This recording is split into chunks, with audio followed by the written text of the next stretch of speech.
Bitcoin is a human solution. It's for 8 billion people. Whether you're rich or poor, it benefits you.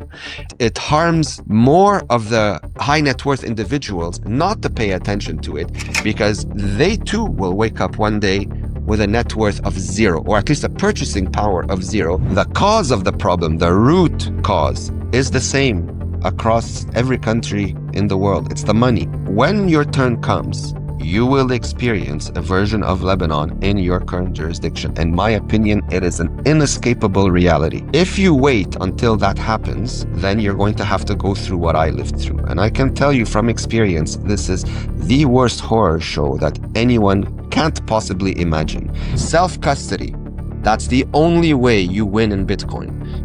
Because yes, eventually the good, the bad, and the ugly of humanity is going to find its way into Bitcoin. That is inevitable.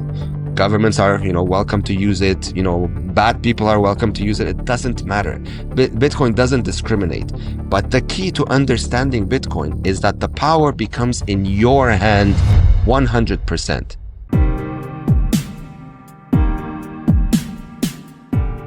Hi, Tony. How are you doing? Everything fine on your end? Robin, always good to see you, man. It's been a while. How you been? Very good. Bitcoin has done some crazy things, and I really want to talk also about the sentiment. Like it feels like bear market, but we are up like 75%, which is really crazy for me to be a observer in the space. And so many interesting things have happened. But just for the two people that haven't seen your stuff, I think you're very well known in the space. Maybe give us some overview of like who you are and especially why you're excited about Bitcoin.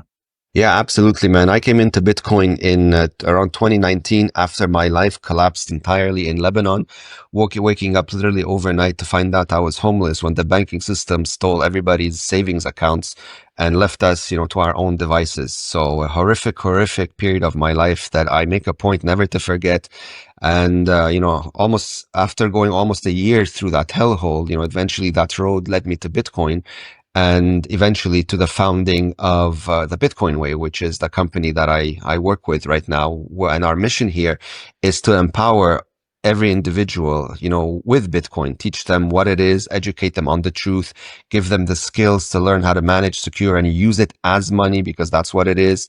Debunking all the myths around Bitcoin, that it's a speculative asset, that's a risk on asset. Basically, all the TradFi garbage around Bitcoin, we completely eliminate, and we shed the truth spotlight on this.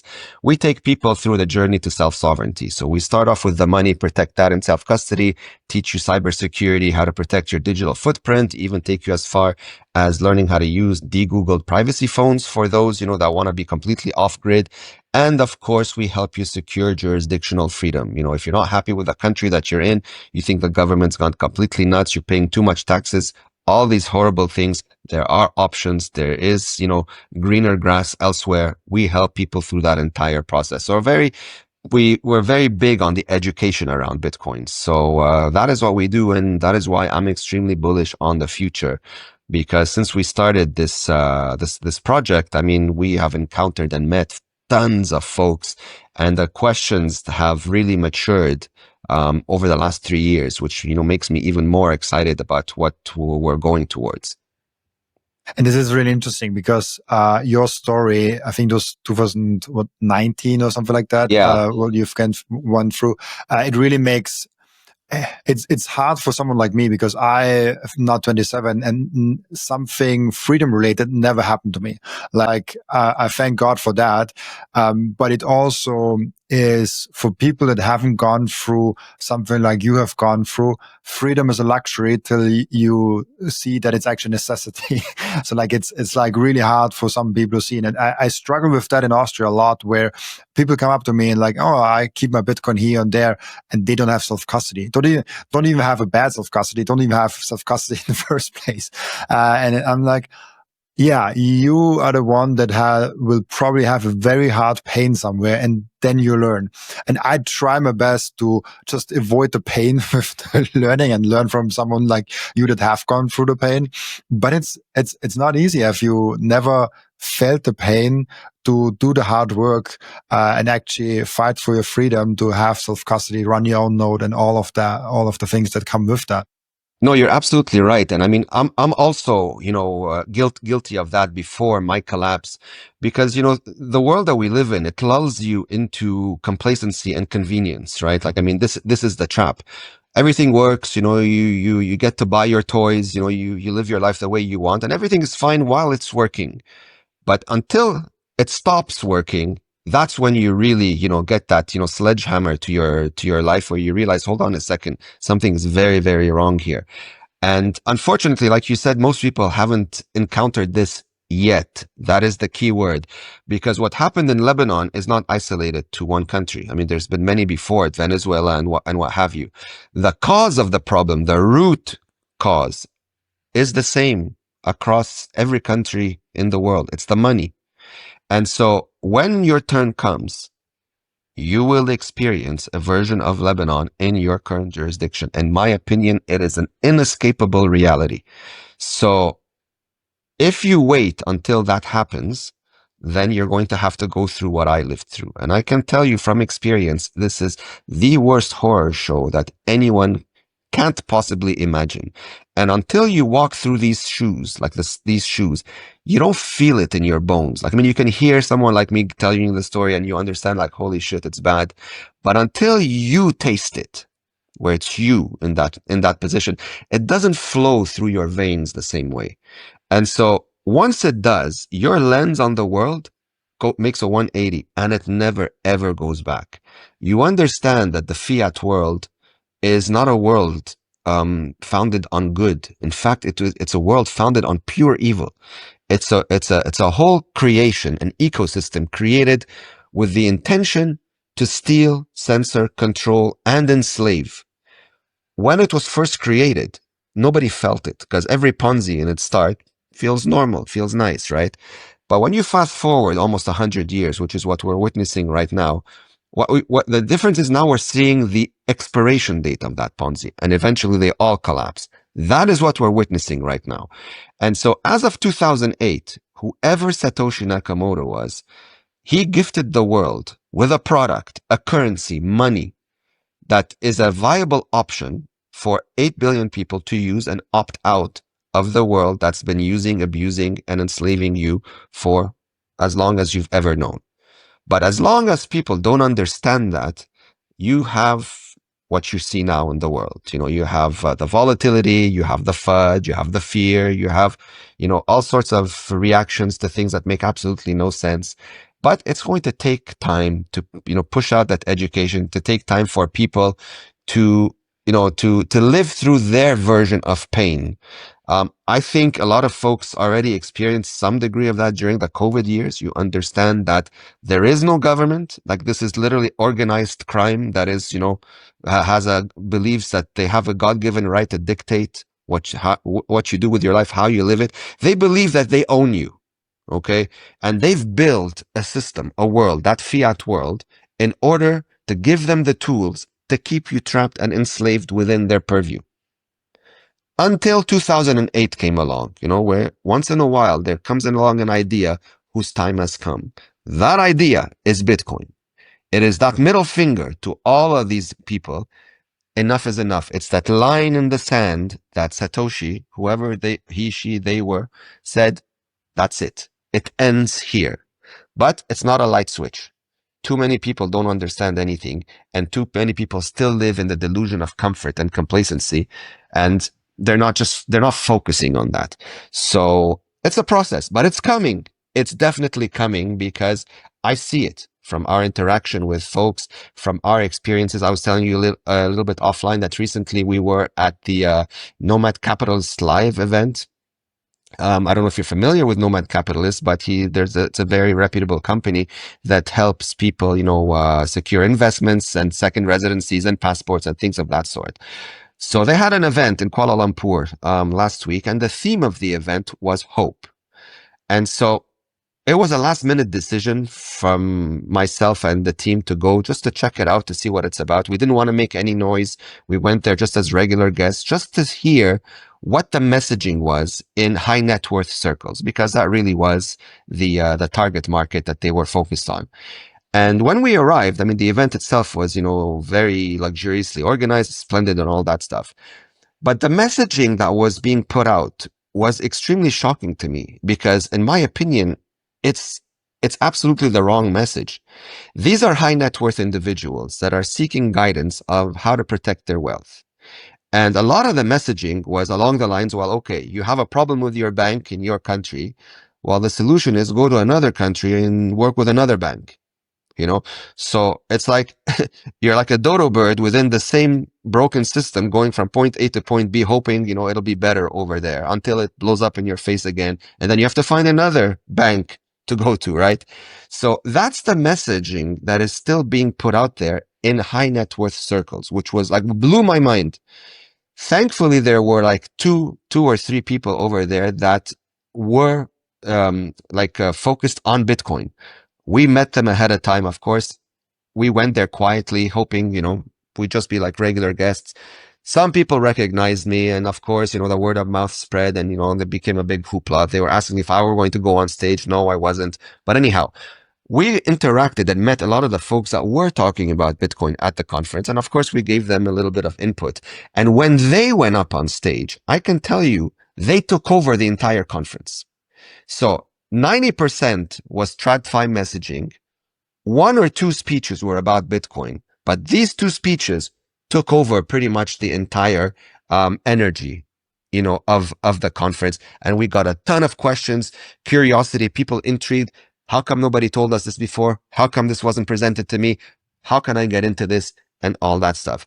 So it tells you that the interest is there as long as the proper knowledge is provided. And depending where you live and who you talk to, some people aren't incentivized to tell you the truth because, it threatens their own business model. Bitcoin is a human solution. It's for 8 billion people. Whether you're rich or poor, it benefits you. And I think it harms more of the high net worth individuals not to pay attention to it because they too will wake up one day with a net worth of zero, or at least a purchasing power of zero, because all these numbers on the screen will represent one big fat zero in the same way it did for me. So, a lot to unpack there, but, very, very exciting times and, very turbulent times. It's fascinating when you think about the solution is another bank in another jurisdiction. It reminds me of you go to the doctor, you tell him, oh, whenever I eat bananas, I get a rash because I'm allergic against fruits, and he's like, eat an apple. It's still a fucking fruit. Yeah, exactly. It's like you're chasing the same problem, just in a different area. The solution isn't another bank. The solution is to opt out of this broken and corrupt system entirely and to start living in the future, one that's founded on a new monetary policy that is not controllable by any living soul. That is Bitcoin. And that is still a problem that the world has with it, is that they don't understand that this is money. A lot of folks still treat it as a speculative asset. They even call it a risk on asset, which cracks me up when I hear it.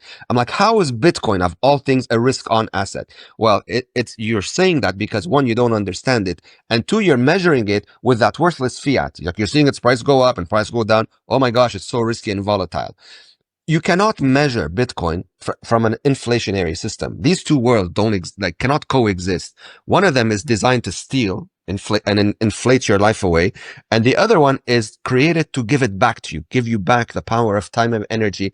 It's completely deflationary. So it's like oil and water. They cannot coexist. They cannot mix. But you need to understand what that is so that you're not swayed by the fear of the existing system, which is what you've known your entire life. So Bitcoin forces you to unlearn so many things. And that's why in many ways it's an ego test. Like you take your ego, you shove it, and you open your mind to learning what the truth is and what the future holds for you.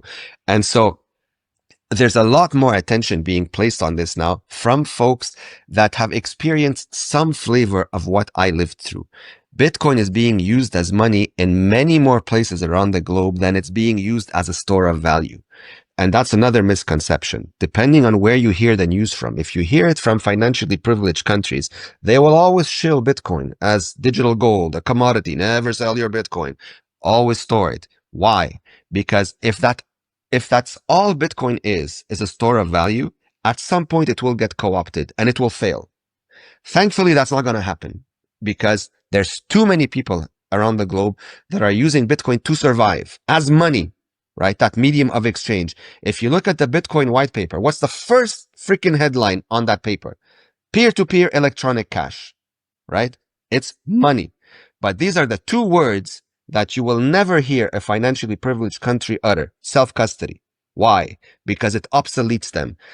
That is the revolution, the peaceful revolution behind Bitcoin. Whereas human beings, you, me, and 8 billion people now can finally own, 100% own your time and energy, your money, real money, without having to leave it in the custody of thieves, essentially, which is what the banking system is. And that's another thing. To this day, 2025, September 2025, most people still don't understand that the money in the bank is not theirs anymore. It's the bank's money. And they technically give you access to it while they still like you. But as we're witnessing the collapse of the monetary system, you're seeing more and more restrictions depending where you live. Like, for example, if you look at Australia, it's like a living nightmare over there. If you look at the UK, it's exponentially worse. And that is because there is a bank run on the money. People want to opt out. There is no money. All the banks are bankrupt. The entire fiat system is flatlined, right? So the global reserve in and of itself is bankrupt. The US government, $38 trillion in debt. They can't even afford the interest on this. So what do you expect the rest of the world to look like? Right? So, all of that, there's a lot of information to unpack, but I mean, Bitcoin comes from the world of tech.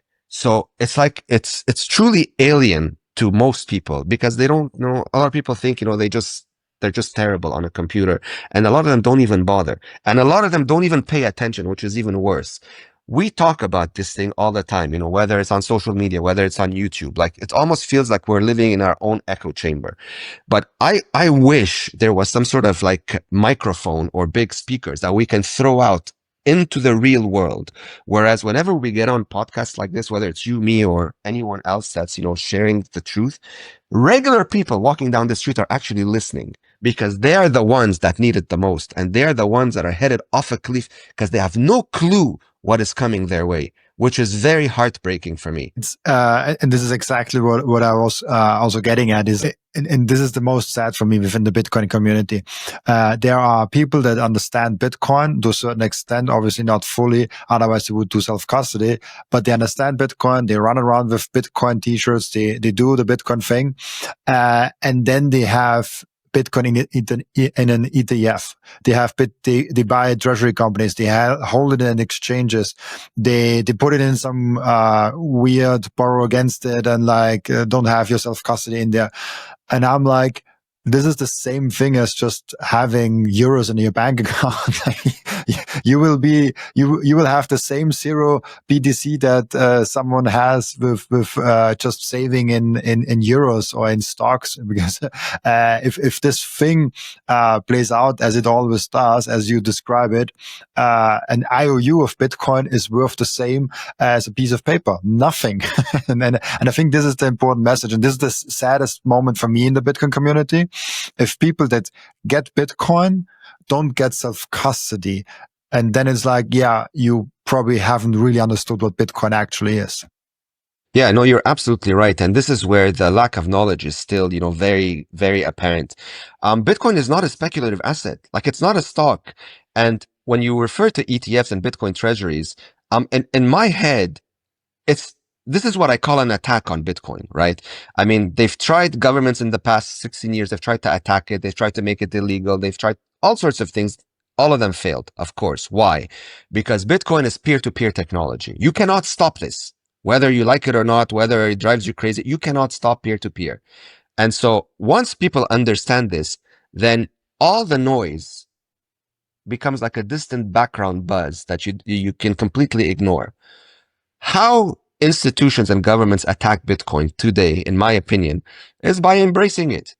So the ETFs, the Bitcoin treasuries, you custody your Bitcoin with our banks. That's how they embrace it. Why? Because it keeps you dependent on them. So in fact, you own nothing. They control everything. And if they don't like you, well, fuck you. There goes your money, right? Self-custody. That's the only way you win in Bitcoin. Anyone in the space that talks about Bitcoin in any way, shape, or form other than self-custody is a fraud for me. Because yes, eventually the good, the bad, and the ugly of humanity is going to find its way into Bitcoin. That is inevitable. Governments are, welcome to use it. Bad people are welcome to use it. It doesn't matter. Bitcoin doesn't discriminate. But the key to understanding Bitcoin is that the power becomes in your hand 100%. The tools are available. You just need to learn 7 or 8 new steps. And this is specifically what we teach here at the Bitcoin Way. So we break down this process into baby steps. Like we spoon feed you this information so that you get the process down, locked down, bulletproof, airtight, secure the first time. There's no chance you make a mistake.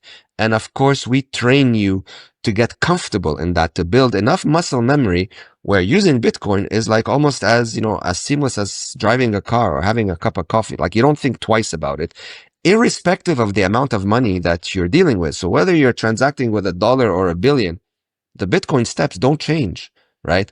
But you need to learn how to build that ecosystem. Air-gapped wallets, Bitcoin nodes, all these new words you need to familiarize yourself with. And once you do, almost everyone that I work with, after like a few months into with Bitcoin and self-custody, they tell me, like, how did I not get this like 10 years ago? I'm like, well, because, everybody comes into Bitcoin when they're ready for the reasons that brings them here. Whether, you get your life stolen like I did, or your purchasing power is reduced to zero, or something bad usually happens that makes you question everything and seek answers. And so some people are just front running all of this. They're like intelligent enough and open-minded enough to listen to, true messaging, not the hyperinflated number go up garbage, but actually the essence of Bitcoin, what it is, why it was created, how to use it, self-custody, and all that stuff. Other people are just gambling. They think all I have to do is make more dollars or more euros and I'll be okay. Yes, things are getting more expensive, but as long as I can accumulate more of that garbage, I should be okay. So it's a very myopic, short-sighted vision around this. And ultimately, it's not going to work because with the amount of money printing required today to sustain the system, there is no return in the world that you're going to be able to do in the legacy system that's going to outrun the debasement. So the only fix is to come out of that rotten system. And the only option available to us is Bitcoin. There's nothing else. It's not like you have a buffet of options. There's one, and it's Bitcoin in self-custody. How do you actually look at the honeypot of Coinbase? I mean, it's fascinating. A lot of people focus on Seyr and strategy when they talk about a single institution that has a lot of Bitcoin. But Coinbase has more Bitcoin, not directly in the treasury, but like holding for other people.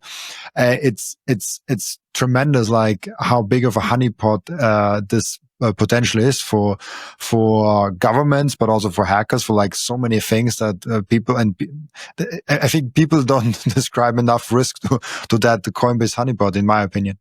Well, because they don't see it as a risk. Depending on where you live, if you've never lived through confiscation, well, you don't know what that feels like or what that even means, right? But it's coming. It has to come. Mathematically, it has to come. So custodians are a necessary evil. Not all custodians are bad-intentioned folks. I mean, I've met a lot of custodians. They are required. This is a transition. You can't turn on a light switch and, just transition everyone overnight into Bitcoin and life goes on. I mean, I wish that were the case, but, we live in this world. So custodians are a necessary evil, but I call them a pit stop. And you really have to do your research who you work with. There are some very good people in this space that are custodians and they offer services to Bitcoiners and what have you.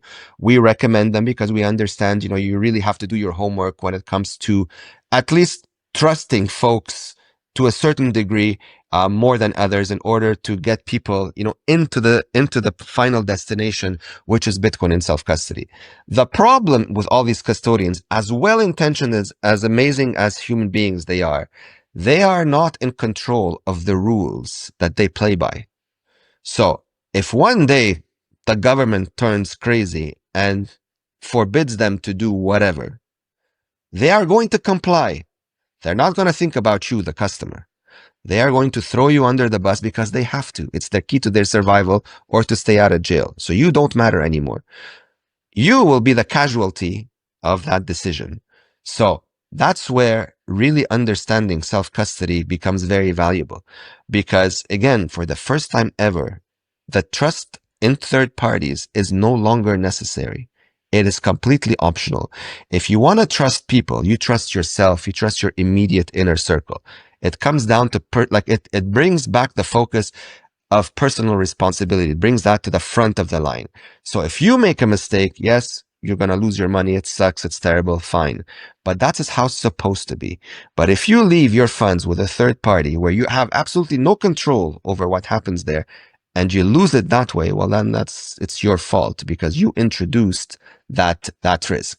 So custodians, for me, it's a pit stop. Do your homework. There's a lot of good ones for now, as long as things are good. But when things turn bad, like when they fight you stage goes on full throttle, which I think we're starting to see more and more of these days, that's where the risk of these custodians become like it escalates.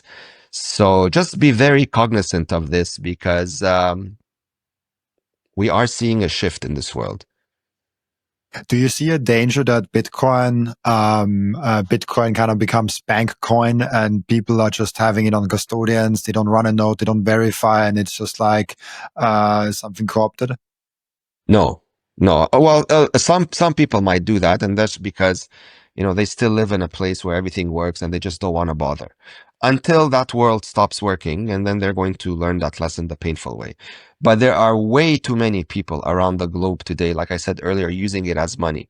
Maybe they're not running nodes yet, but eventually that knowledge will find its way into these folks. Running a node is very easy. It's a must for every Bitcoiner. It is your vote on the network. It's almost like having a house without a roof. Like you need a node. Some people run many nodes. I have 8 dispersed globally. Every node that comes online exponentially adds to the whole decentralization and strength of the entire network. Really, it's your vote. And if you don't agree with a certain software implementation, well, then you can just ignore it and run the one that you do agree with, which ties back to this ongoing debate, these days between the Bitcoin Core and Bitcoin Knots. Well, this is essentially the power of the nodes, right? People are voting, with what they're running on their own devices. I don't want spam. I don't want your garbage on my node. I'm not going to run your software that enables it, even though, there's no clear-cut solution, but one makes it considerably easier, and I'm choosing to say no to that. So there are options, and I'm hoping there will continue to be more options so that bad actors are kept in check, right? So will Bitcoin get co-opted by government institutions? I don't think so at all. There's too many people now that are understanding Bitcoin and are using it for its freedom tech. Bitcoin is freedom money because you don't need permission. You can do with it whatever you want. You don't need to worry about what the government says. They're irrelevant when it comes to your money. They have no say or control over it, and nobody can take it away from you as long as you own it. And if you don't want to deal with where you're living, if your government is really being a pain in the ass, then leave. There are many other countries in the world that are not playing these stupid games, that are actually embracing Bitcoin with open arms, respecting people, as human beings and inviting them onto their lands. I mean, you have countries like El Salvador. You've got other countries as well that are doing this. It's not all countries that are nightmares to deal with, thankfully. So there's always going to be options, but the key to it all is owning your money. If you don't own your money, you don't own your life. So that's piece number one. The other piece is you have to own your body. If you're financially free, Bitcoin in self-custody, but you're stuck in a country that is either dangerous because everybody around you is, financially, devastated, well, then it's not safe for you to be there, right?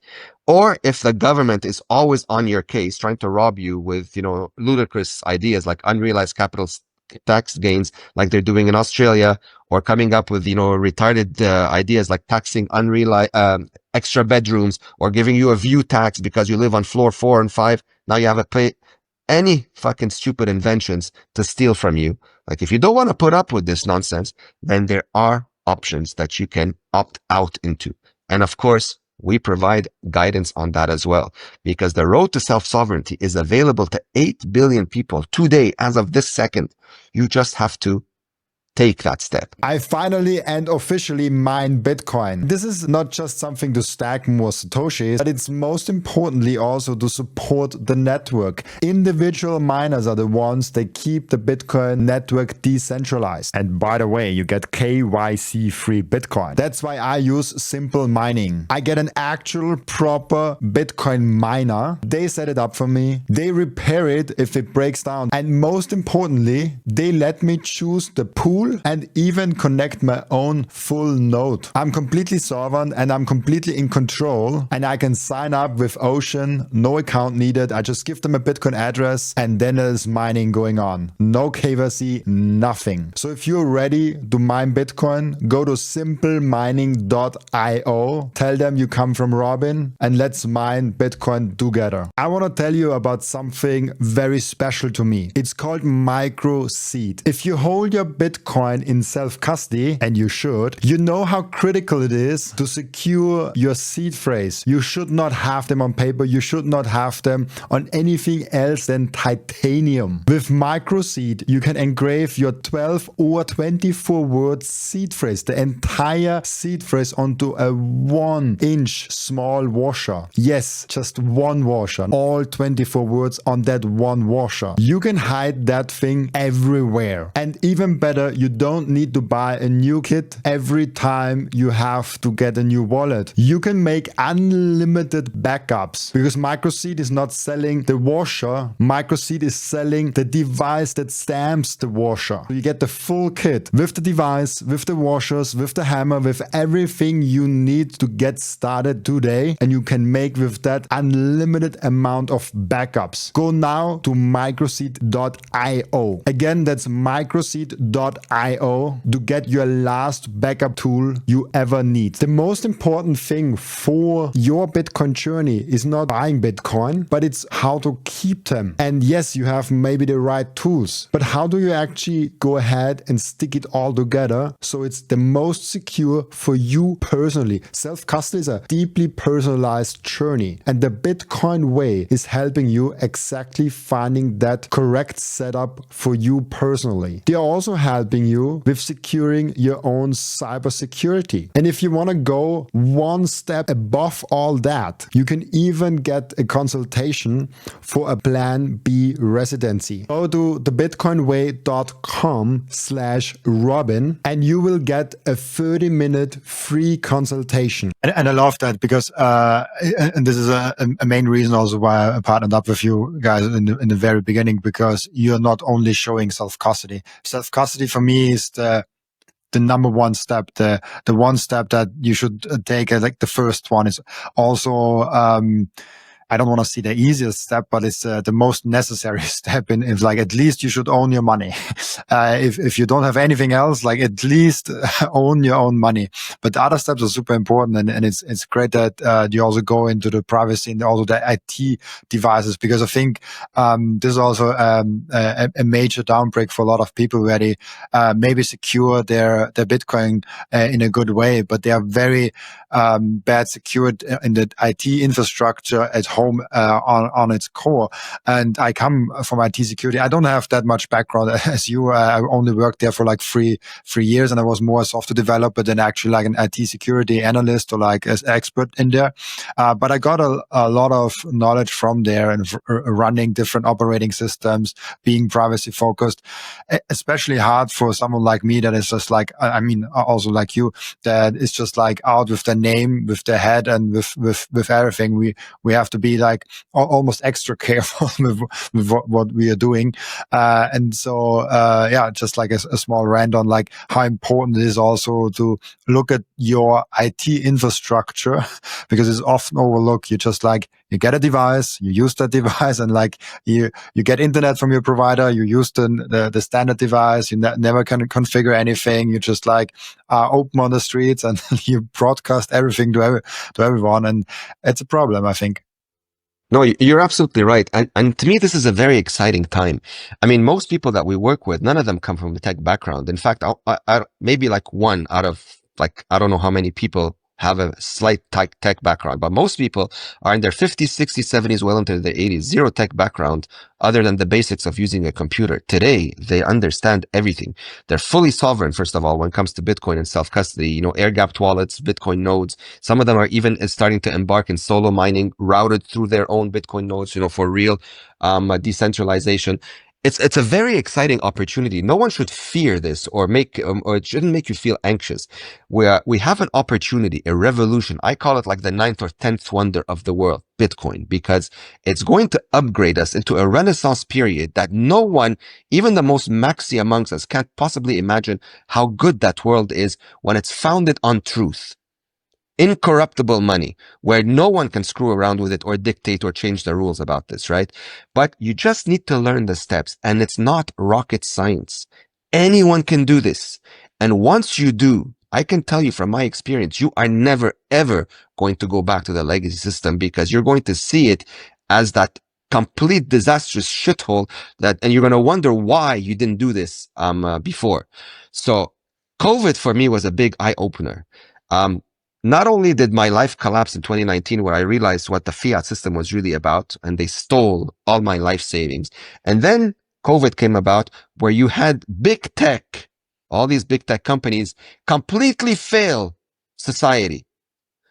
All of these assholes were government prostitutes, censorship, killing of accounts, locking people out, suppressing speech. They were contributing to all of the attacks that humanity, we all had to live through. Why would you trust them today? These are their true colors. Apple Computer, Microsoft, Facebook, Meta, all of these garbage, Google, all of them complicit, right? The news, the truth about all of this nonsense is starting to come out. You just heard it recently about YouTube admitting it themselves that the Biden administrations forced their hands. Nobody forces you to do anything. You have a choice. You chose to comply because, you know, at the end of the day, you have no spine. You're a fucking coward and you betrayed all of society. That's what you did. Well, guess what? Now there are tools that are growing, that are being popularized now, that don't need you anymore. Decentralization is no longer applicable just to money. It's starting to get applicable to all forms of technology. There's de-Googled phones now. Those are, you know, becoming more and more popular. And that market is growing because once you suppress and you abuse and you attack, at some point, someone's going to give you the middle finger. And when that happens, it's game over for you. They tried to shut down peer-to-peer music sharing, movies and all that back during the Napster days. They thought they won, they spent billions, and they shut down Napster. Yay, congratulations. A celebration that lasted for 6 days. Easy, because it was one company, they controlled it. 6 days later, some kid in a basement released torrents, peer-to-peer. What happened? That short-lived victory. To this day, who can stop peer-to-peer music sharing? It's at 80 or 90% global use now. And it's encrypted. So you can't even detect it. So if peer-to-peer bullshit is unstoppable, you think peer-to-peer money, somehow someone's going to put an end to it? You must be out of your mind. Peer-to-peer money is here to stay. Peer-to-peer money is the game changer. It is the revolution. It's going to force governments to do their job, which is serve the people and not play God over the lives of everyone. They're going to fight it. Nature of the beast. You know, you've been used to extracting value forever, living for free at the expense of you and me. Of course, you're going to fight it. You might, you know, fool a few people for a short period of time, but eventually your system is going to collapse. It already is. And when it finally hits rock bottom, these people are going to look for answers, and they're going to come after you as the person that, you know, is responsible for their demise. So good luck dealing with that. So if you don't want to have to deal with this nightmare, you can front run it today. You can already take your time and energy and live in the future today. If you're a business, accept Bitcoin. If you offer a product or a service, accept Bitcoin. Incentivize people to pay you in Bitcoin. Give them a discount. How big of a discount? I don't know. Make it significant. 30% discount. What do you care? You want real money. You don't want garbage paper. Because when Bitcoin's value continues to appreciate, and of course it will, mathematically, it's guaranteed to go up forever because that paper is going to zero. So you'll forget how much of a discount you gave initially because you're actually holding sound money. And Bitcoiners are a different breed. When things get really bad, you're going to see a lot of Bitcoiners literally save the world. I mean, I don't know of any Bitcoiners most Bitcoiners that I know aren't accumulating Bitcoin to be rich, like to be like the richest body in the graveyard. Like for me, money means nothing anymore. Ever since they stole my life, really, I don't give a shit about the money. It's not about that. It's about the mission. It's about the purpose. It's about putting an end to abuse and empowering people with the tools that they need to regain control over their lives and their dignity, especially if they have kids, to have them live in a future where no one can abuse them anymore. Right? So this is what Bitcoin represents. It's not an asset. It's not an investment. It's not something that you're going to buy today to sell for shit dollars or euros. It's money. It's your generational wealth that's going to take you from a world of abuse into a world of freedom. 100%. You just need to learn these 7, 8 steps and it's done. And I love it. I think I saw, according to that, reminds me of that, your tweet from, I think yesterday I saw it, which was basically, I can actually pull that up for people because I think it's an amazing tweet and a very good message that I very much approve of. I'll quickly pull it up. You said here, no, not the picture. You said here, in 2019, my life was stolen from me. The biggest lesson I learned since then is that I wasted years hustling, grinding, and chasing success just to justify my existence. And today, I wish I hadn't worked so hard.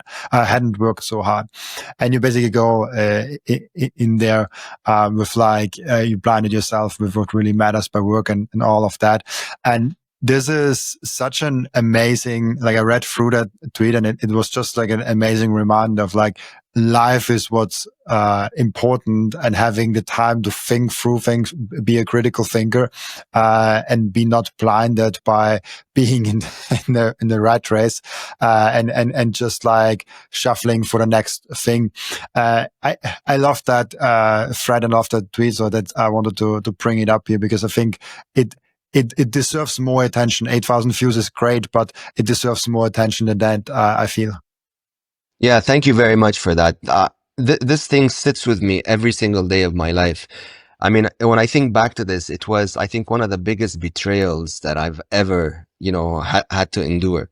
Not only did I not spend enough time, with those around me, because of course, you're brainwashed to think success, success, success, more money, more money, more money.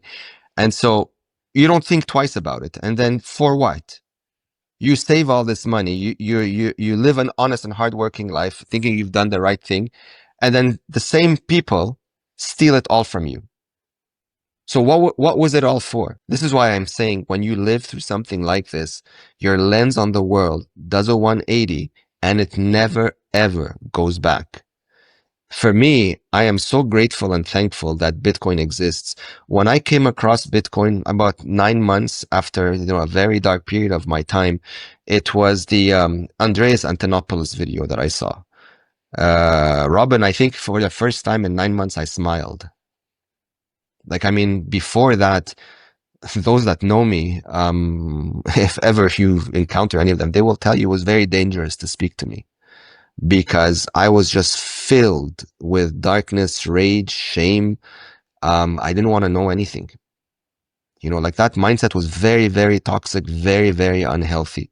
And so I kept to myself because I knew that it wasn't going to take much before I do something I regret. Thankfully, it passed. And when I came upon that video, I had to listen to it maybe 2 or 3 times. And I think I smiled. And because I smiled, I think I scared people around me, because they're like, holy shit, why is he smiling? Something must be up. And so I didn't believe it. I was so amazed by what I saw. I didn't want to set myself up for disappointment. So I had to be sure that Bitcoin wasn't some other elaborate scam or too good to be true thing that I'm going to get carried away in just because I'm desperate. So I tried to destroy it myself, bringing, all my knowledge, all just things that I just knew from my own, IT and cybersecurity experience, just to try to tear it apart. Of course, I failed. And by the same stretch, I also learned that, many governments and people before me with way more resources than I have also tried and they all failed. And that's when it really started to sink. And I dove down the rabbit hole and eventually, one plus one plus one led me to, the co-founding of the Bitcoin way. And here we are passing those tools of empowerment to as many folks as we can reach. It's an incredible time to be living here. For me, like we are witnessing history unfold in real time. We are witnessing the collapse of an empire in real time, something I never dreamt I'd be alive to see. We are witnessing it. This is what we are living through right now. Some people are paying more attention to it, of course, than others, but sooner or later, and it's not gonna be that much later. Everybody's going to start focusing on a proper solution. I love that. And it really shines the light of like we have to focus on separating money from state. And I think we talked about it before we actually started recording, that this is actually, when I brought up the core versus nods thing, I think you said something like we have to focus on the real enemy. And the real enemy is not someone that runs a node that you don't like. The real enemy is the state. We want to separate the state from money, and that's kind of where we should focus on. That's the main mission of Bitcoin, and this should be the main mission of every Bitcoiner, basically. Yeah, absolutely. I mean, humanity needs to learn to unite together again. I mean, we're put on this earth not to live like donkeys. We're put on this earth to live like human beings that love and care about each other, no matter where you come from. But, we've been forced into a system that is just founded on hate. Like you cannot put it in any other way. The fiat system, just breeds hate and division no matter where you look at it. It funds wars, it funds genocides, it funds division, it funds hatred, it funds all sorts of insanity. Why? Because it keeps you distracted from who's behind all of this shit. It keeps you distracted from looking up at who's controlling the strings, right? So until you had something, that beacon of truth, that option, that valid option that casts a spotlight on this, we would have never known. We would have always trying to find an answer from within the same problem, right? Which is why I was laughing when I was at the Nomad Capitalist, where I heard, well, if your bank is terrible, just we'll find another bank. No, for me, it was almost comical to hear it. I'm like, what are you saying? Another bank is not the solution. The solution is to leave the fucking bank and become self-sovereign, holding your own money, living on your own terms. You don't need anyone. Like you're not dumb to learn the 7 steps, right? You just first of all need to be aware that that option is a valid one and is available to you. And then either you learn it yourself or you seek the help of an expert to teach you in a very short period of time. So I'm very bullish on the future, man. Like, I mean, I know we spoke about a lot of things, but when you live and breathe Bitcoin on a daily basis, you encounter some of the best human beings in the world. This is what's really the most rewarding aspect of my work these days are the people. Every day I get on a phone or I get on a video call like I'm doing here with you, and that experience, that chemistry with folks that you've never seen before, but somehow connect with on so many levels, almost instantly, magically, it is remarkable. And why I also mentioned in another tweet that Bitcoin circular economies are going to become insanely valuable and precious. And we're already starting to see this. We live in a Bitcoin circular economy. We invite like-minded individuals organically. They find us, we find them, and everybody lives together. Everybody's always naturally willing to help and go out of their way to assist and, shine that beacon of truth to someone who is struggling, right? This is the nature of true Bitcoiners, not the fake ones that are shilling Bitcoin treasuries and ETFs and all that other fucking garbage. Those you ignore. Those are number go up fucking bullshit. True Bitcoiners care about humanity, and they will teach you the skills to become sovereign. That is the best gift anyone can give you, in my opinion, is how to become fully autonomous. Break free of that matrix. Break free of that mindset where you need somebody's permission to do something. You don't.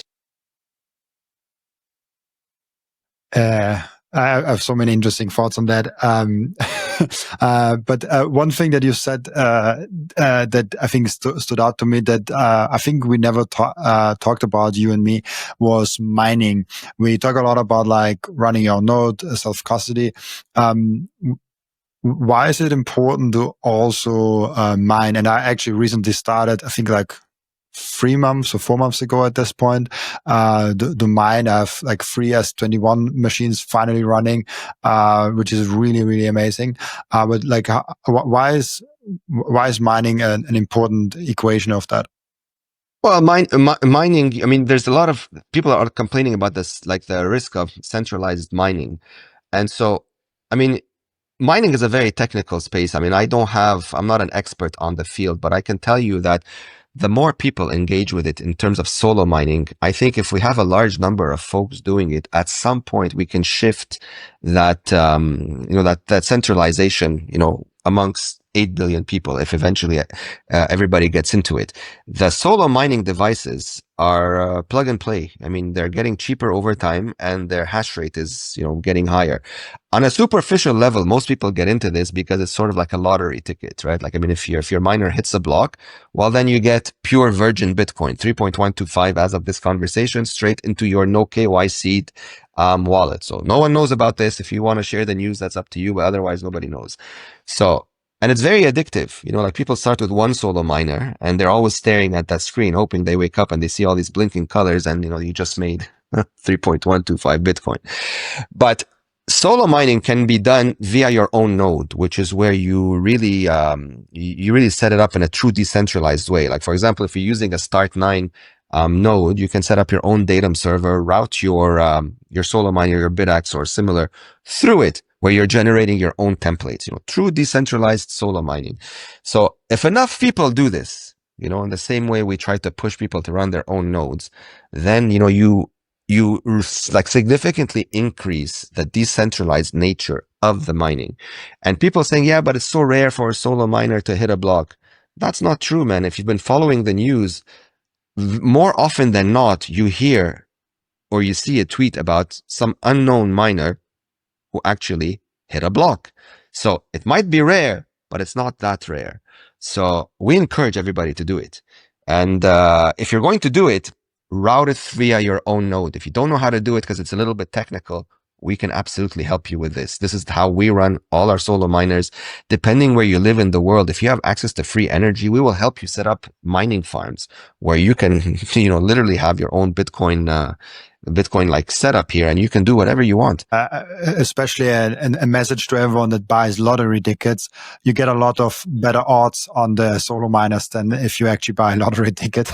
Absolutely, hands down, the odds are better on the solo mining than that Fiat lotto ticket, for sure, for sure. I have one last topic I want to discuss with you. It's something that I struggle with. Is like when we have this world that we are going into, this Bitcoin world.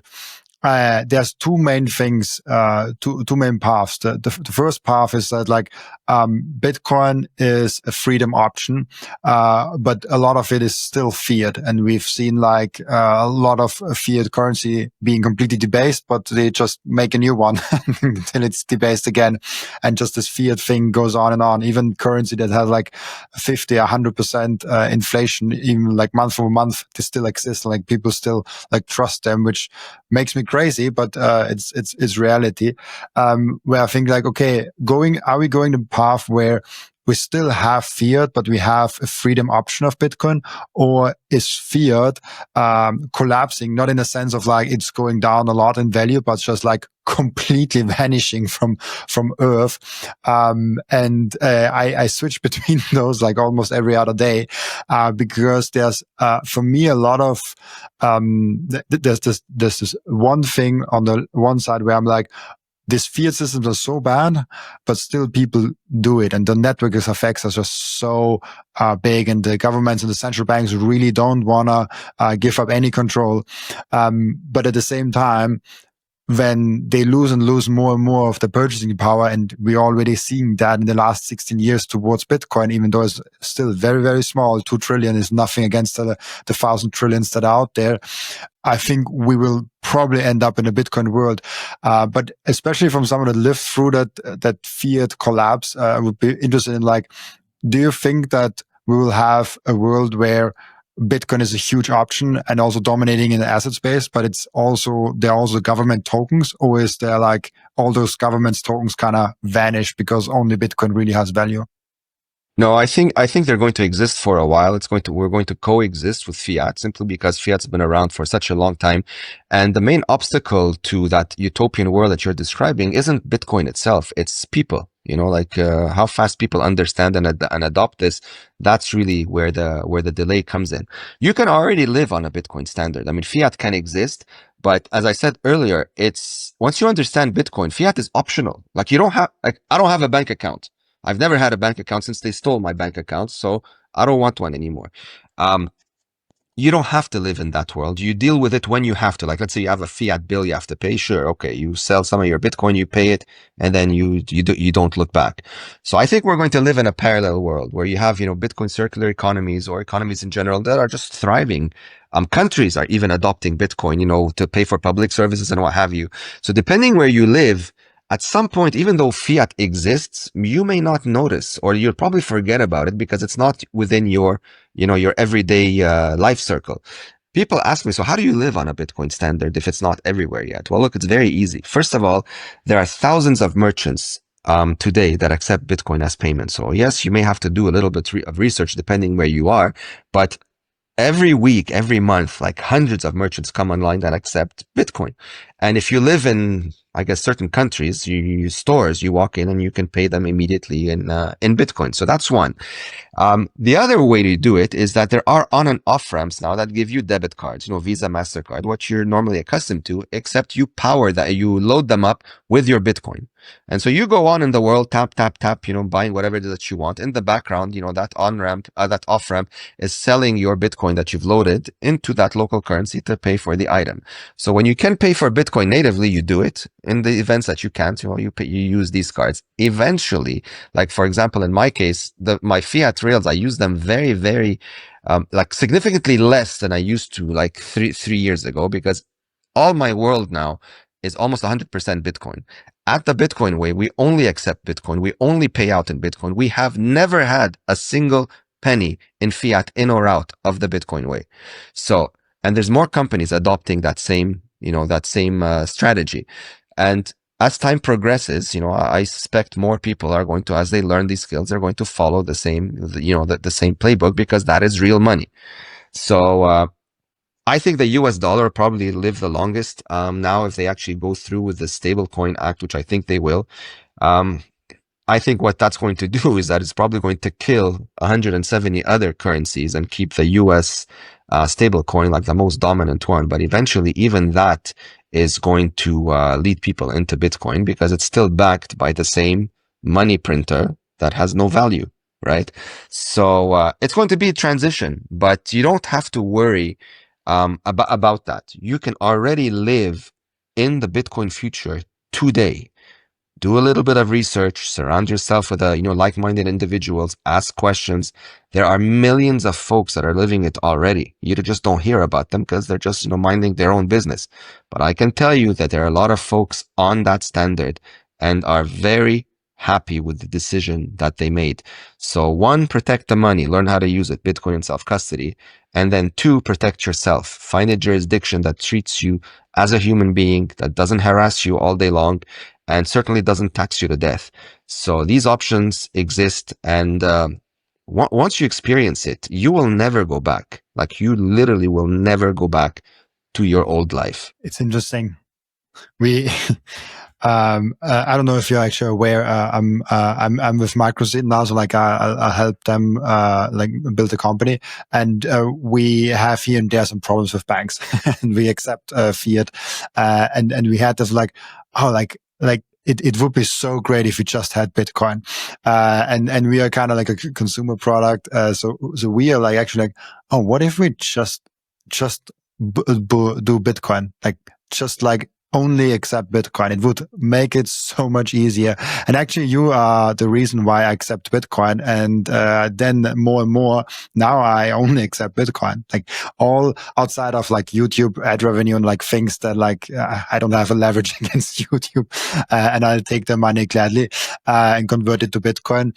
But outside of that, I was like, I want to be paid in Bitcoin. I don't want to mess around with banks anymore. And I also pay my freelancers mostly in Bitcoin, which is amazing. Having cash flow that comes in with Bitcoin and self-custody and goes out in Bitcoin and self-custody. And you're like, oh, there was no third party in the way, which is freaking amazing. But did you like? I'm just curious. Like, did you never had like clients that said like, oh, like I want to pay you in dollars, or like, or you probably like have like around systems that you can still get paid in there? Like, how is that working? No, we get that question occasionally, and the answer is no. So we show them how to acquire Bitcoin. I mean, of course, we don't sell Bitcoin. We don't deal with any like buying or selling of anything. So we, depending where they live, we direct them to reliable, safe, and secure institutions where they can purchase the Bitcoin in order to pay our invoice in order to get started with the work. If they don't want to do that, that's fine, but we just won't work with them. It's as simple as that. I love that. And same thing with our suppliers. I mean, we've had suppliers in the past. They're like, oh no, but I have to file my taxes and I have to do all this. All right, cool. File your taxes, but we will not work with you. And then, next week or the following week, all right, okay, we accept Bitcoin. I love that. That's what we mean. That's what we need. Like that is the, because I had so many, and we've talked about it in the last show. I had so many like fears in my head, and it was just in my head of like, oh, like what is it, taxes and like bookkeeping, and like and I was like, it does not matter. It is so easy to accept Bitcoin. It is so easy, and now I'm like, oh gosh, someone wants to get paid in euros or dollars. Like that's a pain in the ass. It's almost insulting, when you pay someone in fiat. Like, I mean, I generally feel bad when I have to pay someone. Let's say you go to a restaurant and you know that this person is being paid in whatever local currency. Like deep inside, like I feel bad because I know this person is working for nothing, but they have no idea. And they are happily accepting this because, that's all they know as to how to make a living. And so you have to be very careful sometimes how to relay the message. I used to have this little fun thing, when I go to restaurants where I befriend the waiters, and all that stuff. And at the end, when it's time to pay, I'm like, how about I pay you your tip in Bitcoin? And that sort of like opens the conversation. Some of them are receptive, some of them are not receptive, but those that are receptive really pay attention, because what I do is that I send them the Bitcoin, but I don't tell them how to withdraw or send it. So they're literally stuck with it initially until I come back to the restaurant. And I've had funny conversations with them, especially on places where I frequent. They're like, hey, how do I spend this? I'm like, you don't. He's like, no, but I want to spend it. I'm like, no, you don't want to spend it. Leave it. And then, you'll thank me like in 6 months or a year. And that's exactly what happened. I had a story that I mentioned a long time ago with a barber. Like this was like four years ago. And he was just, buzzing my head, as funny as that sounds. And I told him, do you accept Bitcoin? He's like, no, I don't understand this. It's not my thing. Leave me alone. I'm like, why don't you accept it? It's very easy. I'll show you. It takes 2 minutes. No, no, no. I'm like, listen to me. I'll pay you 2 times. I'll give you your $10, for your haircut, and I'll give you another $10 in Bitcoin. Just do me that favor and just, humor me and learn the process. And he did. And he's like, but who's going to pay me here? I'm like, well, I don't know who's going to pay you. Tell people that you accept it. He's like, but nobody here pays me. I'm like, all right, let's find out. So I went back home and I had the little stickers, the Bitcoin accepted here. And I came and I stuck it on his door. And then I left, like I didn't see him for like almost a year. And when I came back one day, I was in the neighborhood and I stumbled upon him, and we recognized each other, and he was so excited. He's like, come, come. I'm like, hey, how's it going, man? It's a long time no see. How you been? He's like, me, fantastic. Why? He's like, and he goes and he opens up the wallet. And you know how much he had? This was back in 2020.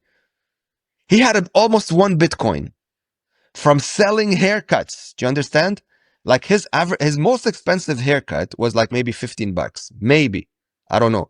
I'm like, how many fucking haircuts did you sell to get to almost 1 Bitcoin. Now, granted, back then, Bitcoin was like in the 19,000 or something like this. It wasn't like where it's at now. But still, at 10 to 15, dollars a pop, how many people paid him just because of that one sticker? So from that day on, he's like, please teach me everything. Now he's, air gapped. He's on running a node. He's starting to invest his own money. Now he's up to like 4 or 5 Bitcoin. And this is like your everyday barber, from nothing special. Very nice human being, has his own family, smiles like he has a smile from here to here now because he's no longer financially struggling, right? So for me, these are the wins, and these are like the wins I try to achieve on a daily basis, in my work here, is to reach the folks that are not privy to these conversations. And the only way to reach them is interactive humans, one-to-one, old school. So I encourage everyone to do it. Just don't try to force feed, thousands of your hours into a conversation in 30 seconds. It's not going to work. They're going to translate this as an act of war. They're going to think this guy's on drugs. They're going to stop listening to you. Baby steps, like fun conversations, keep it light, and then have them come to you with questions, which is often what happens, especially if they see that number go up, which is of course what, excites everybody initially. Then they understand that it doesn't matter how high this number goes up because it's going to go up forever. I love that story. I think this is a story that we should clip and push out in the world because it shows yeah, of course. how average day people can actually benefit from Bitcoin. Because there's another thing, at least in Austria, I don't know if it's around the world also, where people see Bitcoin as a luxury item for high net worth individuals. And I'm like, no, yes, it is also for high net worth individuals, but especially for the common man. Like that's something you have to have. Otherwise, you will be from a common man, you will be a poor man one day. Yeah, Bitcoin is savings technology. Like you don't have to go out and buy 1 Bitcoin from the first shot in order to have it. Just start saving. I think of it as like your piggy bank. Instead of saving in your local currency, which is like losing value every day, start saving in real money, which is appreciating in value every day. So whatever the amount, just keep adding to it. Like instead of spending $50 on some stupid thing that you don't need, save it. Like it really rewires your appreciation of value, right? Like, do I really need this? Probably not. Let me save it. Over time, you'll see that your net worth, your purchasing power is like, holy shit, where did that come from? Well, it's because now you're a more in-tuned human being with what value really is. And that's what Bitcoin sort of like reprograms every one of us to be like, right? So Bitcoin is not an investment. It's not a risk on asset. It's not a dangerous asset. It's the safest play. It just seems like this if you're measuring it from a failing system, right? It's the fiat that's up and down. The Bitcoin, 1 Bitcoin is 1 Bitcoin forever. That never changes. And don't be misled by small numbers, which is also something I hear very often. Like, oh, I have such a insignificant amount. It doesn't matter. I'm like, all right, so how much do you have? Like a 0.1. I'm like, why is that a petty amount? It's because 0.1 is like it's a stupid little number on the screen. I'm like, okay, well, if you like big numbers, convert it to Satoshis. Now you have a bigger number. And they're like, what do you mean? Well, 1 Bitcoin is 100 million Satoshis. So what's a 0.10? Convert it. You'll have more zeros on your screen if that makes your day. It opens up the conversation to understand that that's not how it works. Bitcoin scarcity represents a purchasing power unlike anything we've ever known. So if you're in Bitcoin today in 2025, whatever amount of Bitcoin you have is already probably going to be more than you'll ever need once enough of the global population understands that this is their only way out of hell. So hold on to it. That's the key though. Learn how to use it in self-custody.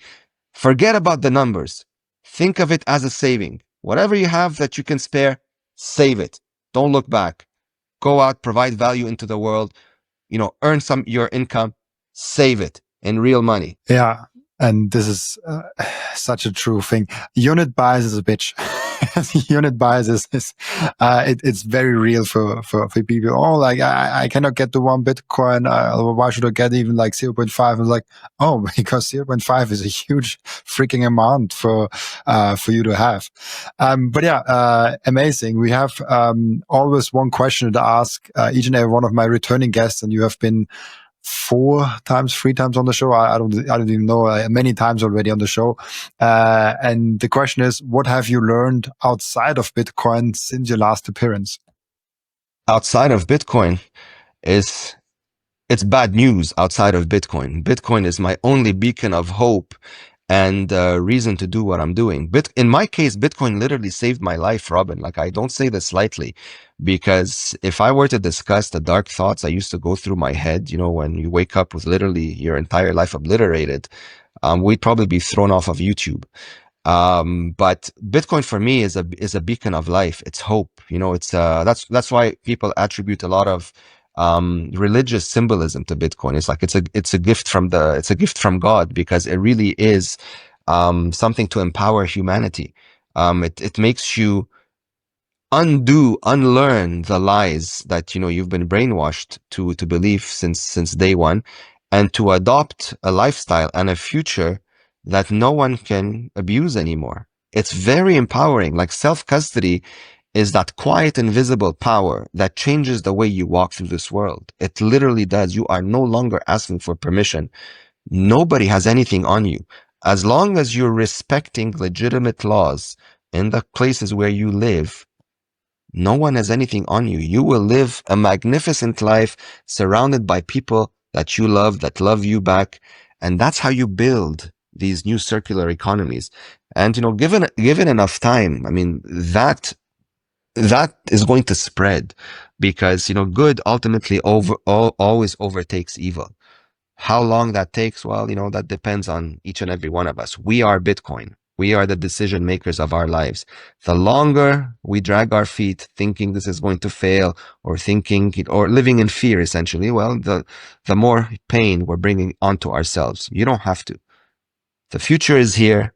It's very simple. Learn a few steps and everything will be just fine. I love that messaging, and 100% agree also. We have one end routine in the podcast, as you know, where the previous guest is asking a question for the next guest without knowing who the next guest actually is. And I think we sort of covered it a little bit already, but I will ask you anyways. How could Bitcoin fail? The only way I see Bitcoin failing is if nobody uses it. Like, if 8 billion people don't care about Bitcoin, it'll fail. Other than that, there's no way it does, because the world is Bitcoin's best marketing.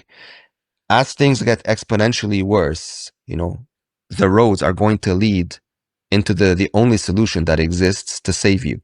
So I don't see people not using Bitcoin. In fact, I see a lot more people paying attention to it now, because the questions being asked, at least in our immediate circles, are very different than what they used to be, 3-4 years ago. They're no longer, oh, how high do you think Bitcoin is going to be at the end of the year, and all that nonsense. It's like, no, what node do I run? How many do I need? What wallets do I use?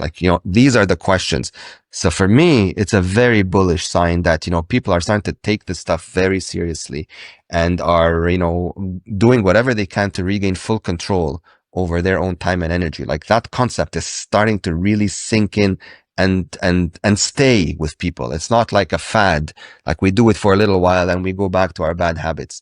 That is dying. So again, bright orange future. Very, very excited about this. And I pray that more people pay attention to this and take the steps to improve their own lives, especially if you have kids. You really don't want them to live in a future where, one, you're no longer there, but two, they are living through a hellhole governed by a bunch of psychopaths, because that's exactly what a world run by CBDCs is going to look like. And we're already starting to see it, play out in different countries around the globe today. So please pay attention, do your due diligence. There are answers. There are people that will help. No one's alone. And so you just have to make that decision. I love that. Thank you so much, Tony. For the last thing, the last thing before I let you go, where can people find you and ask you questions? I think Twitter is the best place. Twitter is a fantastic place. My handle is V4BTC, like Valentine, the number 4 in BTC. Of course, you can follow the Bitcoin Way handle as well. It's the Bitcoin Way _. There's also our website, thebitcoinway.com. We're very active in the space. I try to go on as many podcasts and interviews as possible, even though, sometimes I feel like I'm like a broken record, but I genuinely believe that record has to be played because there's way too many people that have not heard it yet. And so I would hope, more people who listen to these messages echo the sentiment, and try to make everybody's job a little bit easier by relaying the message to those in their immediate circles, people that they care about. So the more people are, become autonomous and in control of their lives, the faster we move to that Renaissance world governed by unconfiscatable money. Broken record thing is actually very important, I think, because it's such an important message, and people need to hear a thing very, very often before it even starts to stick a little bit. I got that question once from a far family member that does not know about Bitcoin too much, and he asked me, like, "What are you doing, a podcast on Bitcoin only, like every single day?" I'm like, yeah. And every day I'm discussing something new, and then there's something new coming up. But there's basically a few basic messages that come across, just like explained in a different way, because there's like a few very core messages that we want to get across, and we explain the same thing in very different ways. So we make it stick. And as long as Bitcoin isn't our world money, I won't stop, because then obviously I haven't succeeded with the mission. No, of course. I mean, we cannot stop those that care about freedom. Like if you're in a position to educate and to empower folks, you absolutely have to do it. It's almost like your obligation this day and age. What I find amusing is that if you fast forward like maybe 50 or 100 years where Bitcoin is like the standard, which I believe it will be, people won't be talking about it in the way we are now. Like if you mention Bitcoin in the same context that we're conversing about now, they'll look at you like, why are you talking about this? Like, what's so special? It's almost like talking about high-speed internet today. You're probably going to get the question like, how old are you? It's like, okay, all right, I'll shut up now. It's not a big deal. It becomes normal. But because we're living this revolution, this peaceful revolution today, that is why all eyes and attention are really, amplified on it. 100% agreed. Really cool. Thank you so much, Tony, for being on. And also thank you so much for everyone that is watching and listening, for joining us today. As always, I'll be back tomorrow with another episode. Bye-bye. Thank you, Robin.